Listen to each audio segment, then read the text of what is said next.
The gunshot echoed across the dusty plains of Montana Territory, 1876, as Hadley Monroe clutched her infant son tighter to her chest and urged her exhausted horse forward.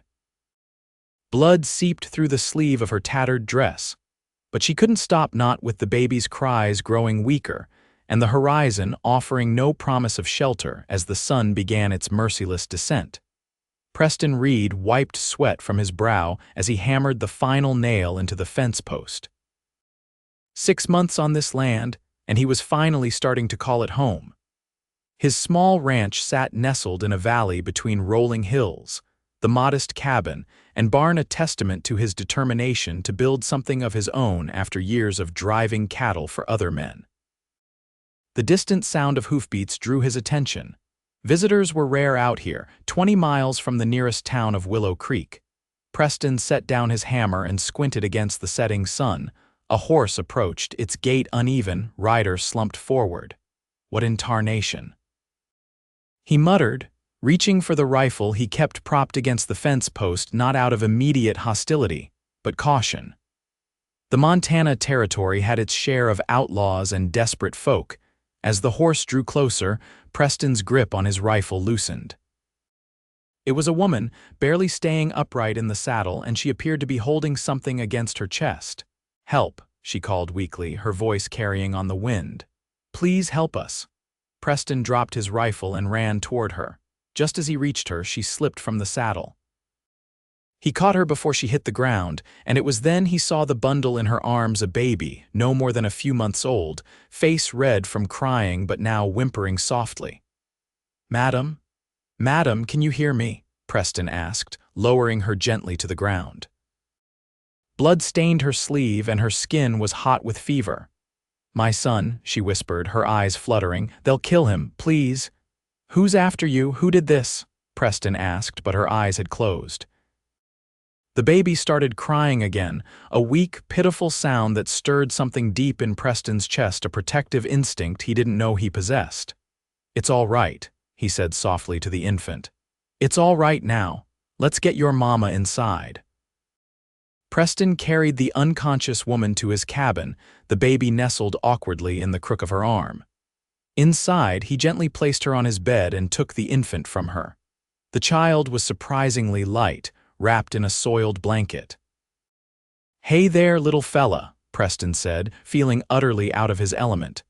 The baby blinked up at him with large blue eyes, momentarily ceasing his cries. "That's right. You're safe now." Preston had never considered himself much with children. At 32, he'd spent most of his life on cattle drives and breaking horses. But something about this tiny human's vulnerability struck him deeply. He dampened a cloth and gently wiped the woman's forehead. She was young, maybe early 20s, with dark blonde hair and delicate features now twisted in pain. Her dress was worn but had once been fine, not the clothing of a common settler. The bullet had merely grazed her upper arm, but the wound was angry and inflamed. Preston cleaned and bandaged it as best he could, drawing on the rough medical knowledge he'd acquired over years of ranch accidents. "Madam, can you hear me?" He tried again, but she remained unconscious, her breathing shallow. The baby began to fuss again, his tiny face scrunching up in what Preston recognized as hunger. Preston ran a hand through his hair, at a loss. The nearest neighbor was 5 miles away, the widow Parker, who might know what to do with an infant, but it would take time to fetch her. "Hold on there, little one," he said, rummaging through his cupboards until he found a clean cloth and a small glass bottle he sometimes used for medicine. Remembering something about cow's milk being suitable for babies in emergencies, he hurried to the barn where he kept a milk cow. Soon he returned with the makeshift bottle filled with fresh milk. Awkwardly, he gathered the baby in one arm and offered the cloth-covered bottle. The infant latched on immediately, sucking desperately. "That's it." "Not so proper, but it'll do for now," Preston murmured, surprised at how natural it felt to hold the child.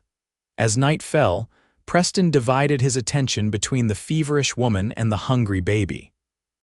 He bathed the woman's forehead with cool water, changed the baby's soiled cloths using torn pieces of an old shirt, and felt a growing sense of protectiveness toward both of them.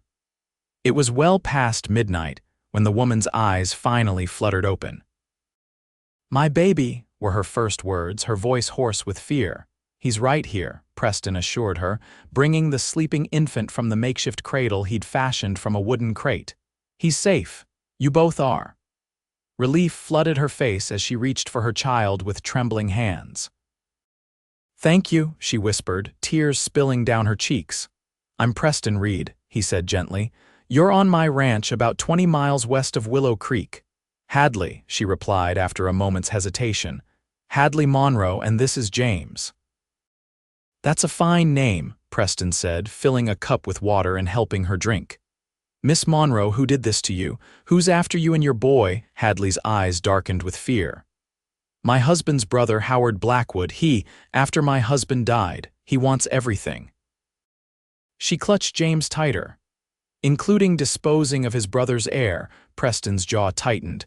"Blackwood, as in the Blackwood Mining Company," Hadley nodded weakly. "My husband Robert was the owner. When he died 3 months ago, Howard was furious that Robert had left everything to me and James. He tried to force me to marry him. When I refused, her voice broke. He said no one would miss a grieving widow and her bastard child." Preston's hand instinctively went to the rifle he'd propped by the door. "Bastard child, but you said he was your husband's son." Hadley's eyes filled with tears. "He is my son, but not Robert's. Robert married me knowing I was carrying another man's child. He was a good man." She looked down at James, her voice dropping to a whisper. "Howard knows James isn't a true Blackwood. He says he won't let a bastard inherit what should be his." Preston nodded slowly, piecing together her desperate flight. "You've been running for some time." 3 weeks, she confirmed. "Howard's men found us in Helena. I barely escaped." She looked up at him, desperation in her eyes. "I can't stay here. I've put you in danger already. Once Howard realizes I've survived, he'll keep searching." "You're not going anywhere tonight," Preston said firmly. "You've got fever from that wound, and that little one needs proper care." He stood, his decision made with surprising clarity. "Get some rest. We'll figure this out come morning." As dawn broke over the Montana hills, Preston stepped out onto his porch, coffee in hand, mind heavy with thought. Inside, Hadley and James slept soundly, the woman's fever having broken sometime in the night. Preston had spent his life avoiding complications. After losing his parents young and bouncing between relatives who viewed him as a burden, he'd learned to rely only on himself. At 18, he joined a cattle outfit and spent the next decade moving from ranch to ranch, saving every penny until he could purchase this small spread. Now, a woman and a baby hunted by one of the most powerful men in the territory, had landed on his doorstep. "What have you gotten yourself into, Reed?" he muttered to himself, watching the sun illuminate his modest property. The land was good, with a creek running year-round and enough grass for the small herd he was building. It wasn't much, but it was his. The sound of a baby's cry from inside pulled him from his thoughts. When he re-entered the cabin, Hadley was sitting up, attempting to comfort James. "He's hungry," she said apologetically. I haven't been able to feed him properly while we've been running." Preston nodded, feeling a flush creep up his neck as he understood her meaning. "I'll step outside. There's fresh milk if you need it for yourself. I'll bring in some eggs for breakfast." When he returned with eggs and milk, Hadley had managed to quiet James. She sat in Preston's single chair, the baby nestled against her chest, her eyes clearer than they had been the night before. "Mr. Reed, I can't thank you enough," she began, "but we really must leave today. Howard's men could be anywhere." Preston cracked eggs into a pan over the small stove. "And where will you go? You're still weak and that baby needs stability." I don't know," she admitted. "I have a little money, enough for train tickets, maybe California." Preston turned to face her. "Miss Monroe, I don't mean to speak out of turn, but you can barely stand. That wound needs proper tending and you need to regain your strength." He hesitated, then continued firmly, "Stay here, at least for a few days. My ranch is remote enough that nobody's likely to come looking. Hadley studied him, uncertainty in her eyes. Why would you do this? You don't know me. Preston looked at James, who had fallen back asleep. Let's just say I know what it's like to be unwanted. No child deserves that. He turned back to the stove, his voice gruff. Besides, it's the decent thing to do. Over the next few days, a tentative routine developed. Hadley's strength gradually returned as her wound healed.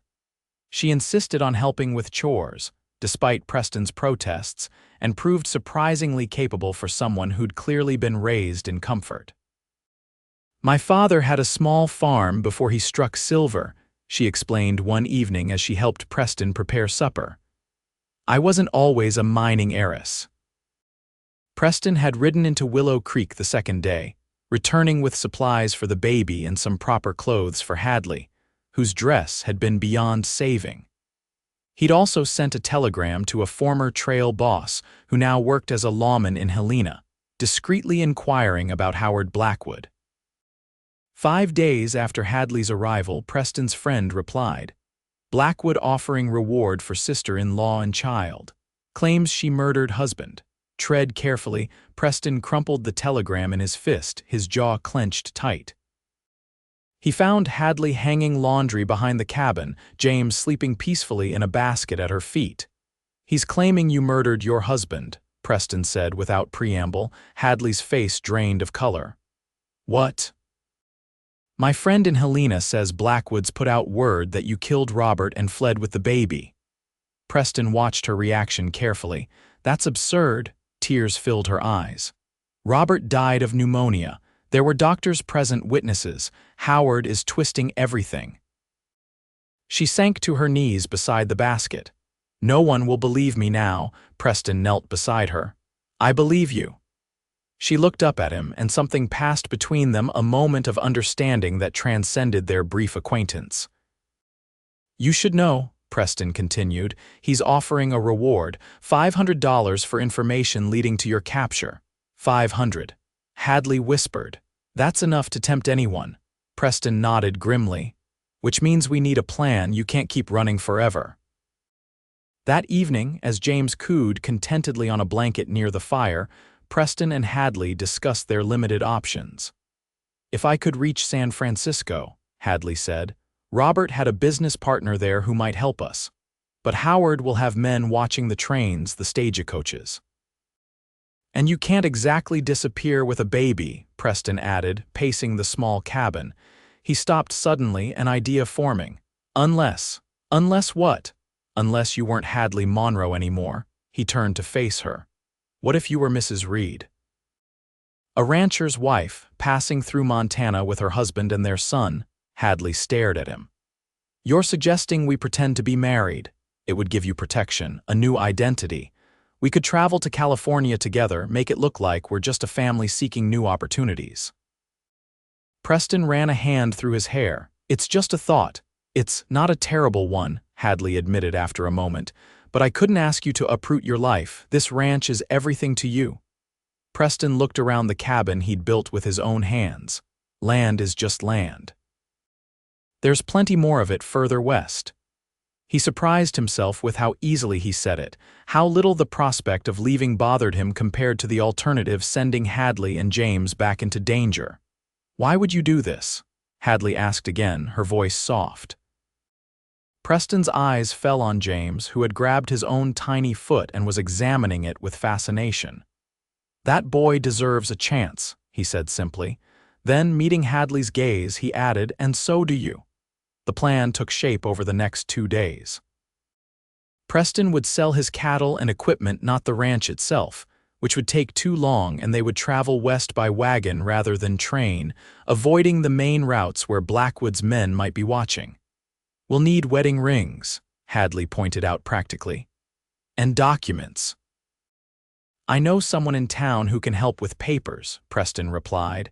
As for rings, he disappeared into his bedroom and returned with a small wooden box. These were my parents, he said, opening it to reveal 2 simple gold bands. My mother gave them to me before she died. Said I'd need them someday. Hadley touched the smaller ring gently. Are you sure? Just temporary, Preston assured her, though something in his chest tightened at the sight of her fingers near his mother's ring. For appearances. 2 weeks after Hadley had stumbled into his life, Preston finalized the sale of his cattle to a neighboring rancher. He kept only 4 horses too for the wagon, his own riding horse and Hadley's mare, which had recovered from its exhaustion. They packed the wagon with essential supplies, including everything James might need for a journey of several weeks. Preston was surprised at how attached he'd grown to the infant, how natural it felt to hold him while Hadley prepared meals or to rock him to sleep when he fussed at night. The evening before their planned departure, Preston found Hadley standing on the porch, looking out at the sunset painting the hills gold and crimson. "Having second thoughts?" he asked, joining her. She shook her head. "Just thanking Providence for guiding me to your door that day." She turned to look at him. "I don't know what would have happened to us if you hadn't been here." "Fate has a way of working things out," Preston said, surprised at the sentiment coming from his usually practical mind. "I've been thinking," Hadley said hesitantly. "If we're going to convince people we're a family, we should probably use first names. Preston and Hadley, not Mr. Reed and Miss Monroe." Preston nodded. "That makes sense. Hadley," her name felt right on his tongue. "And James." She continued even more hesitantly. "He should probably call you Pa when he starts talking." Something warm spread through Preston's chest at the thought. "I'd be honored," he said quietly. Hadley smiled, and in the fading light, Preston was struck by her beauty, not just her delicate features, but the strength and determination that radiated from her. In 2 short weeks, he'd come to admire her deeply. The moment was broken by James's cry from inside the cabin. "I'll get him," Preston said, turning toward the door. "Preston," Hadley called after him. When he looked back, she said simply, "Thank you." They set out at dawn, the wagon loaded with their belongings, James secured in a makeshift cradle built into the wagon bed. Preston had left the ranch in the care of a local boy who would check on it occasionally, with instructions to sell it if they hadn't returned in 6 months. Their plan was to follow the lesser-used trails west, avoiding towns where possible, then pick up the Oregon Trail in Idaho Territory. From there, they would continue to California. "Ready, Mrs. Reed?" Preston asked as he helped Hadley onto the wagon seat. She nodded, settling James in her lap. "Ready, husband." The word sent an unexpected jolt through Preston, a pleasant one that he quickly suppressed. This was an arrangement of necessity, nothing more.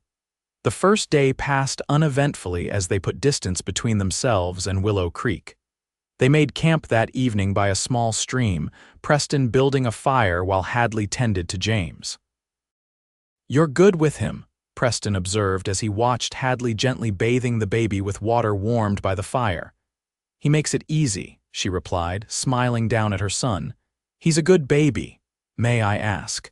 Preston hesitated, not wanting to pry but curious about the child's origins.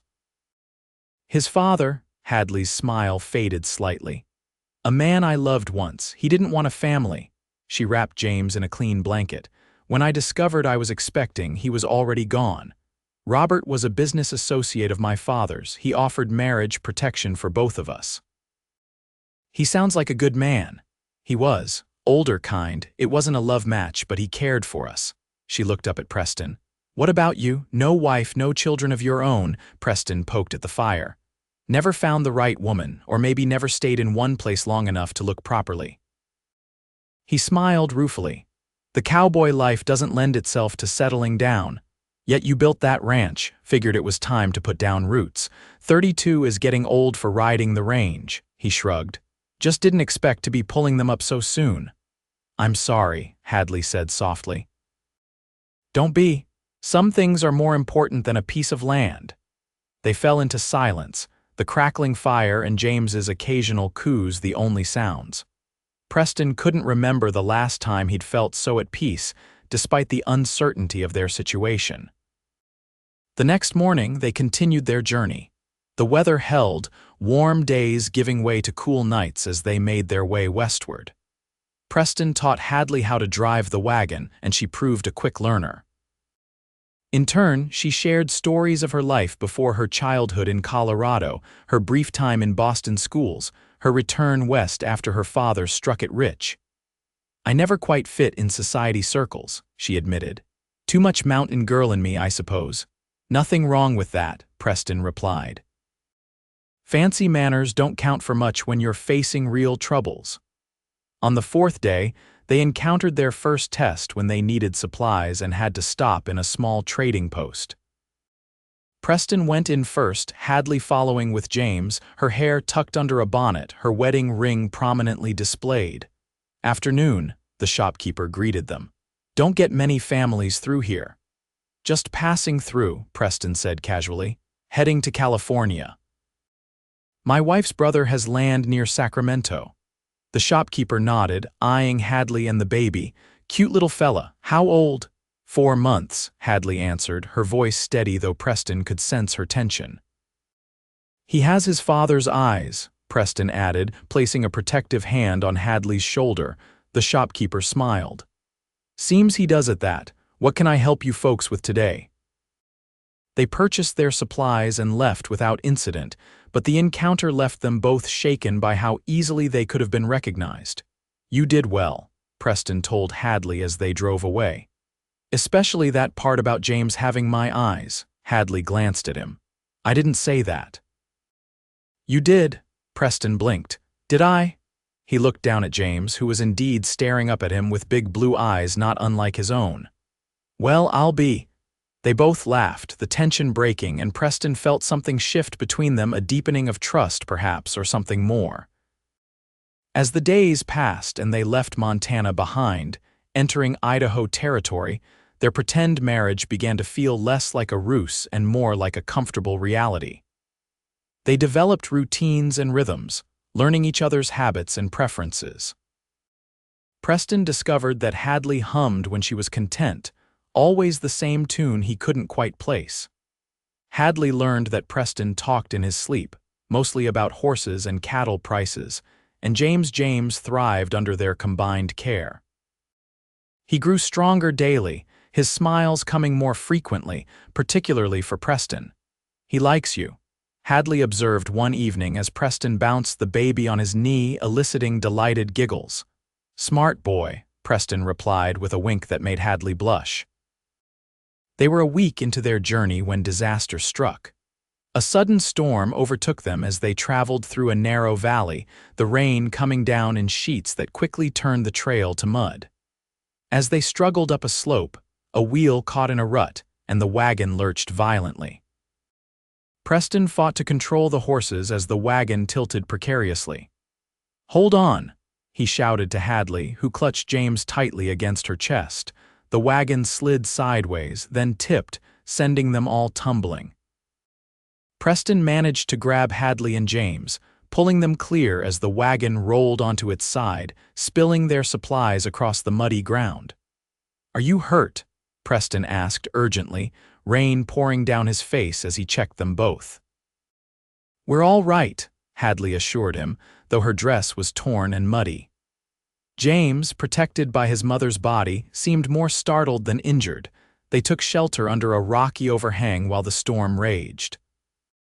The wagon was damaged, one wheel completely shattered, and many of their supplies were ruined by rain and mud. "This is my fault," Preston said grimly, surveying the wreckage once the storm had passed. "I should have seen that storm coming, found shelter sooner." "You couldn't have known," Hadley countered, laying a hand on his arm. "We're alive, that's what matters." Preston nodded, though his jaw remained tight with self-recrimination. "There's a settlement about 10 miles ahead. I saw it on the map. We'll have to abandon the wagon, pack what we can on the horses." They salvaged what they could: clothes, food, the money Preston had from selling his cattle, and everything James needed. By midday, they had loaded the essentials onto the horses and set out on foot, leading the animals carefully along the muddy trail. Hadley carried James in a sling across her chest, refusing Preston's offers to take him. "You're already carrying most of our belongings," she insisted. "I can manage." Preston admired her resilience, her refusal to complain despite the difficult circumstances. This woman who had been raised in comfort was walking through mud without protest, her only concern for her child's welfare. They reached the settlement as dusk was falling, a collection of rough buildings that barely qualified as a town.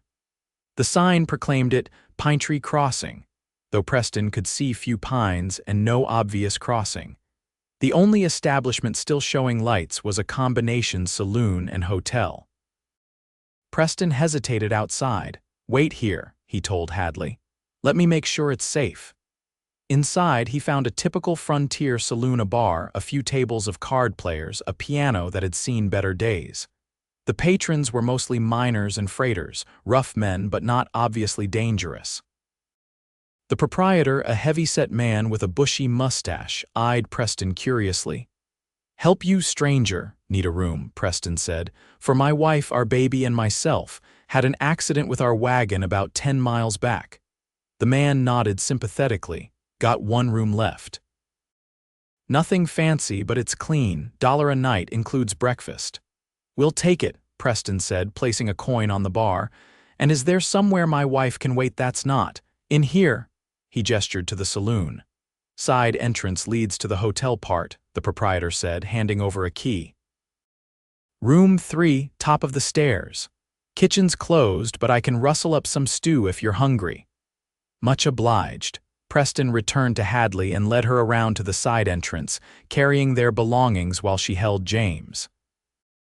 The room was indeed clean, if sparse: a bed, a washstand, a rocking chair that had seen better days. "It's only for a night or two," Preston said apologetically. "Just until I can find a wagon to purchase or hire." Hadley sat in the rocking chair, gently soothing James, who had grown fussy after the long day. "It's perfect," she said, and Preston could tell she meant it. The proprietor brought up bowls of stew and a pitcher of milk. "Wife thought the little one might need this," he explained. "We've got 6 of our own."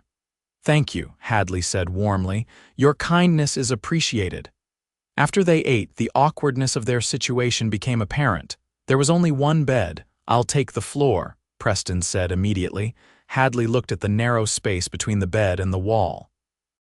"Don't be ridiculous. We're supposedly married and that floor is filthy. The bed is big enough for both of us." Preston swallowed hard. "If you're sure." "I trust you, Preston," she said simply. They settled into an awkward arrangement, James sleeping between them, a barrier that Preston was both grateful for and oddly resentful of. He lay awake long after Hadley's breathing had evened out in sleep, acutely aware of her presence just inches away. This pretend marriage was becoming increasingly complicated. Somewhere along the trail, his concern for Hadley and James had evolved into something deeper, something that made his heart race when she smiled at him or when their hands accidentally touched. But she was vulnerable, on the run, dependent on him for protection. It wouldn't be right to confuse matters with his growing feelings. In the morning, Preston set out to find transportation while Hadley remained in their room with James. The town was small but busy, serving as a supply point for nearby mining operations. After several inquiries, Preston located a carpenter who had a small wagon for sale. "Not as big as what you lost," the man explained, showing Preston the vehicle, "but solid. I built it for a family heading to Oregon, but they changed their minds, decided to stay and try mining instead." The wagon was indeed smaller than their previous one, but well constructed. Preston negotiated a fair price and arranged to pick it up the following morning after the carpenter made a few final adjustments. Returning to the hotel, Preston found Hadley entertaining James by dangling a small wooden horse Preston had carved for him during their journey. "We have transportation," he announced. "We leave tomorrow." Hadley's smile faded slightly. "So soon?" Preston nodded, puzzled by her reaction. "I thought you'd be eager to continue. Every day brings us closer to California, to safety." "Yes, of course," she said quickly. "It's just—" James and I were enjoying a real bed for a change. Preston sat beside her on the edge of the bed. "We can stay another day if you'd like." She shook her head. "No, you're right. We should keep moving." She hesitated, then added, "Preston, Have you thought about what happens when we reach California?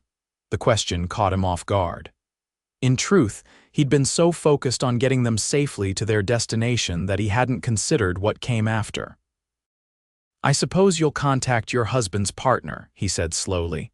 Establish your claim to the Blackwood assets, and then, Preston looked away, then you'll be safe, independent, you won't need me anymore. Hadley was silent for a long moment. And you, what will you do? Find land, I suppose, start over. The prospect suddenly seemed empty. I see. Hadley busied herself with James, avoiding Preston's gaze.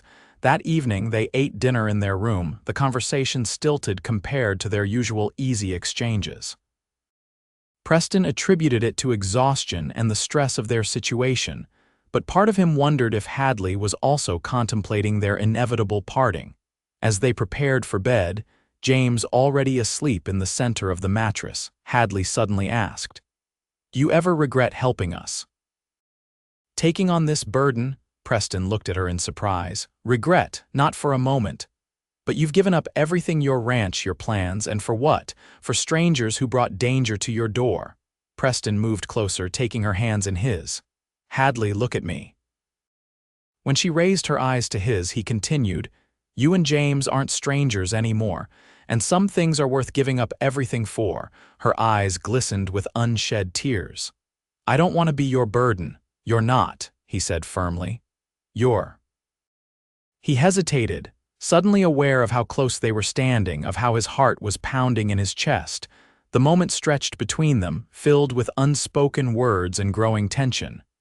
Then James stirred, breaking the spell, and they both stepped back. We should sleep, Hadley said softly. Long day tomorrow.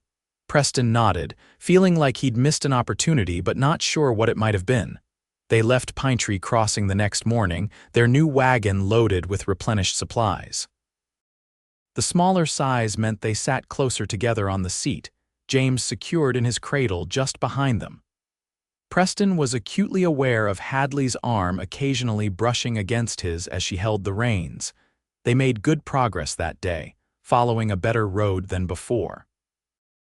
As they set up camp that evening, Preston noticed Hadley seemed distracted, often pausing in her tasks to stare off into the distance. Something troubling you? He asked as they sat by the fire after James had fallen asleep. She hesitated, then said, I've been thinking about what you asked before about James's father. Preston tensed. You don't owe me any explanations. No, but I want you to know. She took a deep breath. His name was Philip. He was a geologist working for my father. We fell in love, or at least I thought we did. When I told him I was expecting, he revealed he already had a wife back east. She looked down at her hands. He left the next day. Preston felt a surge of anger toward this unknown man who had abandoned Hadley. He's a fool, he said quietly. She looked up, surprised. For leaving? For not recognizing what he had. Preston held her gaze. Any man would be proud to claim James as his son and honored to have you as his wife. The air between them seemed to thicken with unspoken feelings. Hadley's eyes reflected the firelight as she looked at him, a new awareness in her expression. Preston, she began, but was interrupted by a sound from the darkness, the unmistakable click of a gun being cocked. Well, ain't this touching, drawled a voice. A man stepped into the firelight, revolver pointed at them. Mrs. Blackwood, your brother-in-law sends his regards. Preston slowly moved his hand toward the rifle propped nearby, but a second man emerged from the shadows. I wouldn't, the second man warned, his own gun trained on Preston. The first man, tall and lean with a scar running down one cheek, smiled coldly.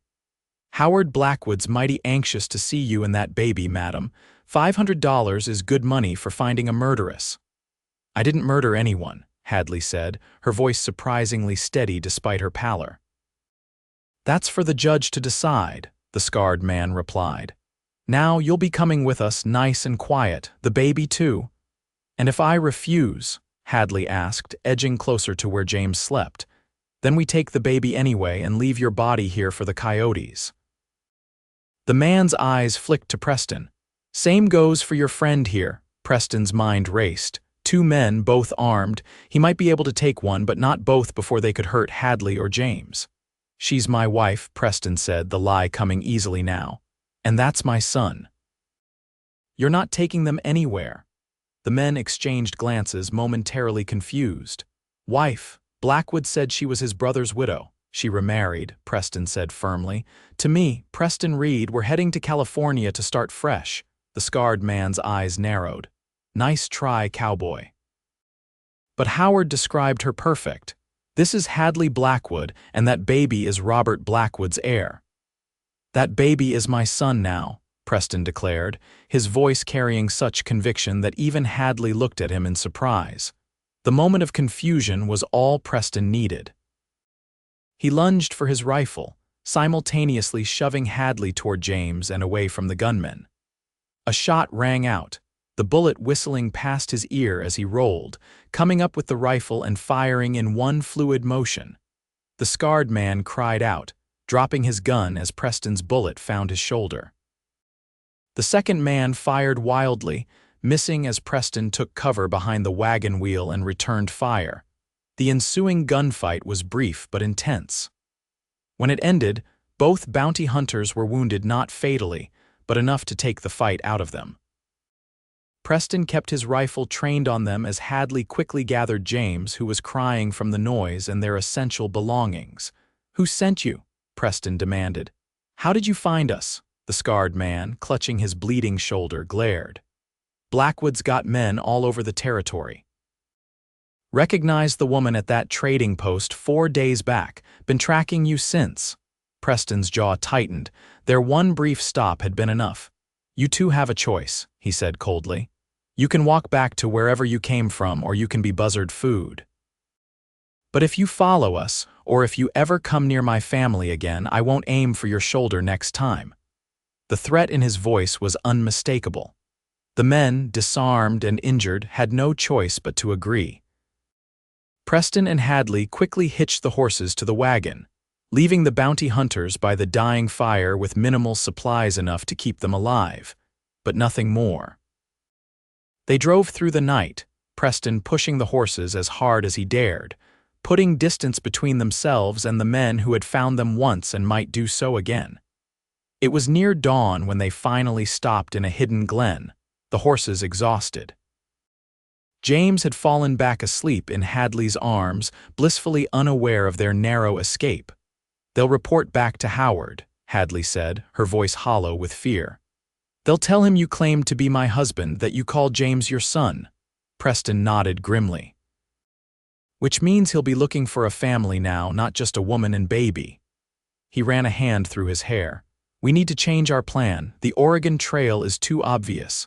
We'll head south, then west through Nevada, longer route but less traveled." Hadley stared at him. "Preston, this is getting too dangerous. Those men could have killed you." "They could have killed you and James too," he pointed out. "I'm not leaving you to face this alone." "But why?" Hadley demanded, emotion finally breaking through her composure. "Why risk your life for us?" "For a woman you barely know and a baby that isn't yours." Preston looked at her for a long moment, then at James sleeping peacefully in her arms. "Because he is my son now," he said quietly.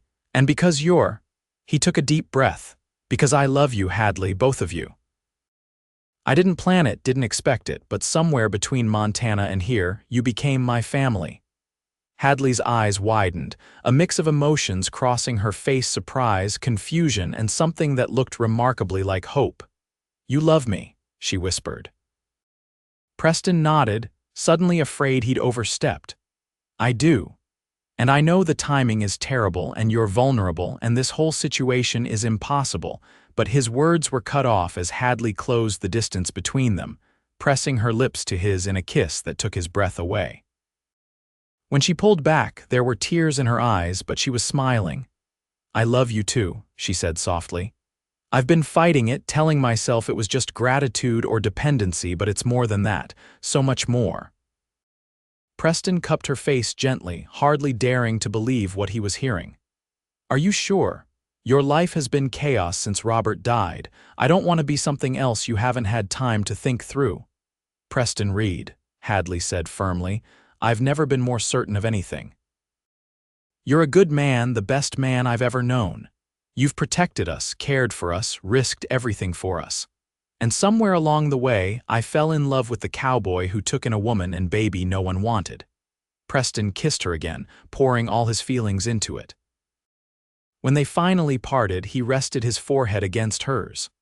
"So what now? This changes our plans." Hadley thought for a moment. "Maybe not. We're already pretending to be married. What if we weren't pretending anymore?" Preston pulled back to look at her, hope surging in his chest. "Hadley Monroe, are you proposing to me?" She laughed softly. "I suppose I am. Is that terribly forward of me? Forward, unexpected, and perfect," Preston replied, grinning. "Yes, I'll marry you, for real this time." "And James," Preston looked down at the sleeping baby. "He's been my son in my heart since that first night. I'd be honored to make it official, to raise him as my own." They were married 3 days later in a small church in a mining town called Silver Ridge. The preacher didn't ask many questions. Frontier marriages often happened quickly, and a woman with a baby was nothing unusual. They used Preston's parents' rings, which now seemed destined for them all along. After the brief ceremony, they faced a decision: continue to California as planned or find a new direction. "Your husband's business partner could still help us clear your name," Preston pointed out. "Howard Blackwood needs to be exposed for what he's done." Hadley nodded thoughtfully. "Yes, but perhaps not immediately.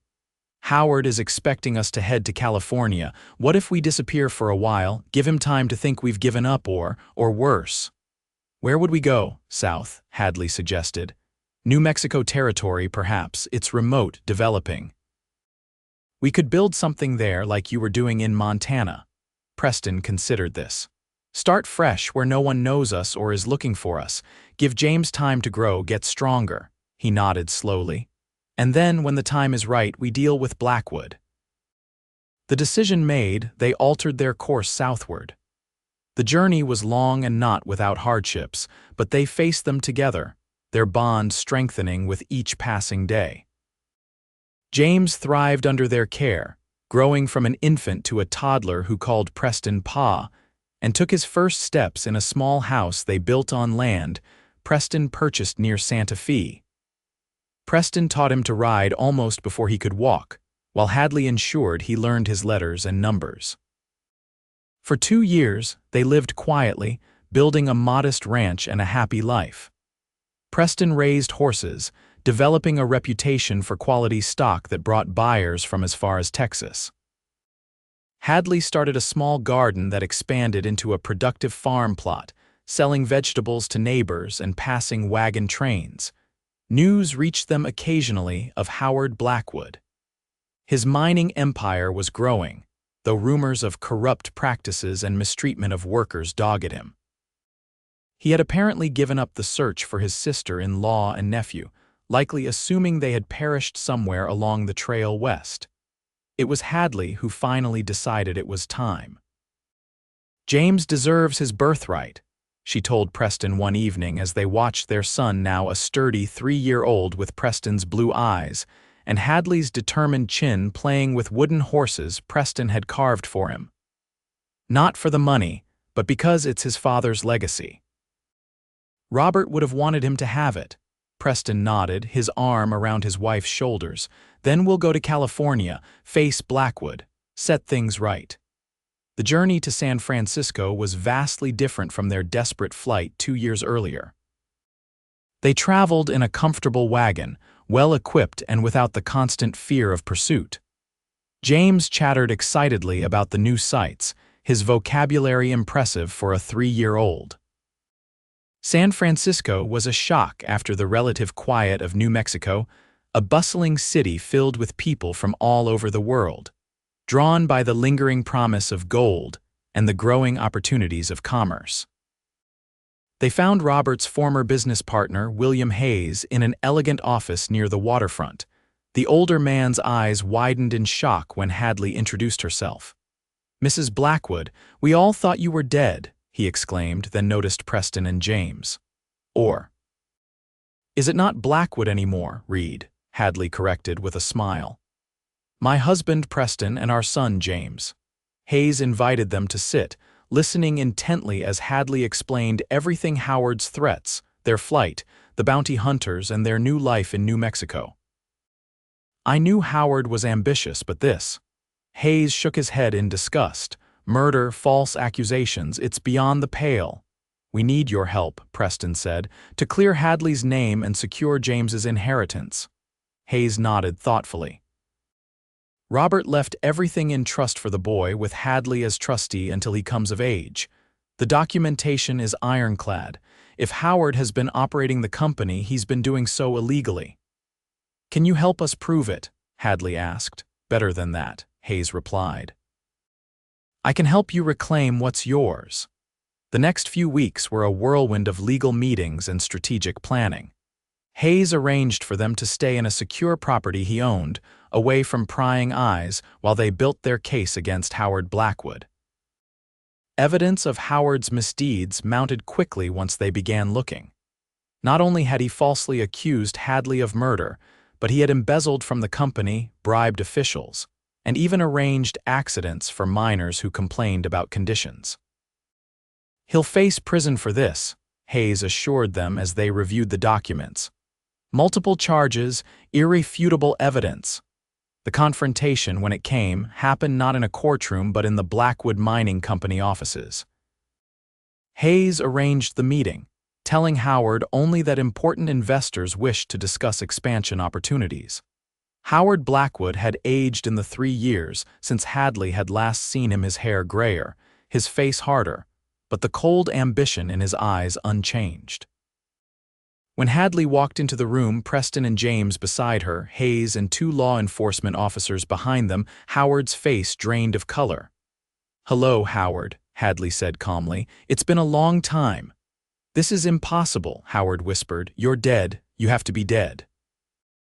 "Disappointed?" Preston asked, his hand protectively on James's shoulder.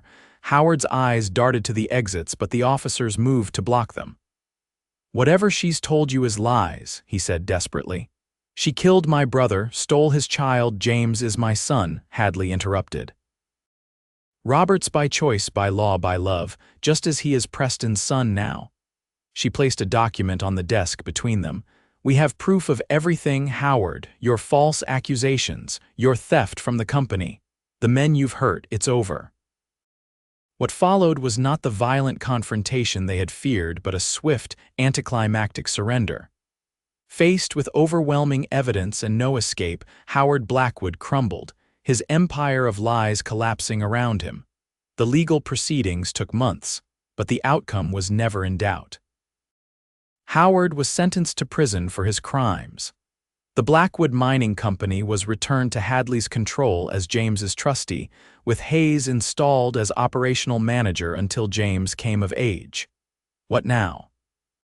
Preston asked as they stood on the deck of a ferry crossing San Francisco Bay, the legal battles finally behind them. "We could stay here. The company needs overseeing." Hadley leaned against him, watching James point excitedly at a passing ship. "I was thinking we might go home. San Francisco." She shook her head. "No, New Mexico, our ranch. This city isn't where we belong." Preston smiled, relief washing through him. "I was hoping you'd say that." Hadley turned to face him. "The money, the company, it's James's future, his security, but our life, our happiness. That's on the ranch you built for us." She placed a hand on her stomach, a secret smile playing on her lips. "Besides, I think James might like growing up with a brother or sister. Our home should have room for more Reeds." Preston's eyes widened as he understood her meaning. "Are you saying?" Hadley nodded, her eyes bright with happy tears. "In about 7 months, if the doctor is correct." Preston swept her into his arms, mindful of James nearby, and kissed her deeply. "I love you," he whispered against her lips. "Both of you, all 3 of you." "And we love you," she replied. "The cowboy who took in a woman and baby no one wanted and made us a family." They returned to their ranch in New Mexico, now financially secure thanks to James's inheritance. Preston expanded their property, building a larger house and developing one of the finest horse breeding operations in the territory. Hadley gave birth to a daughter they named Rose, followed 2 years later by another son, Michael. James grew into a fine young man who considered Preston his father in every way that mattered, though he knew the truth of his origins. On his 21st birthday, when he legally took control of Blackwood Mining, his first act was to rename it Reed Blackwood Industries in honor of both the fathers who had shaped his legacy. And on quiet evenings when the children were asleep and the New Mexico stars shone overhead, Preston and Hadley would sit on their porch, his arm around her shoulders, and marvel at the twisting path that had led them to each other. "You ever regret it?" Hadley would sometimes ask. "Taking in a desperate woman and a baby that day in Montana," and Preston would always answer the same way, with a kiss and words he meant with all his heart. "Best decision I ever made."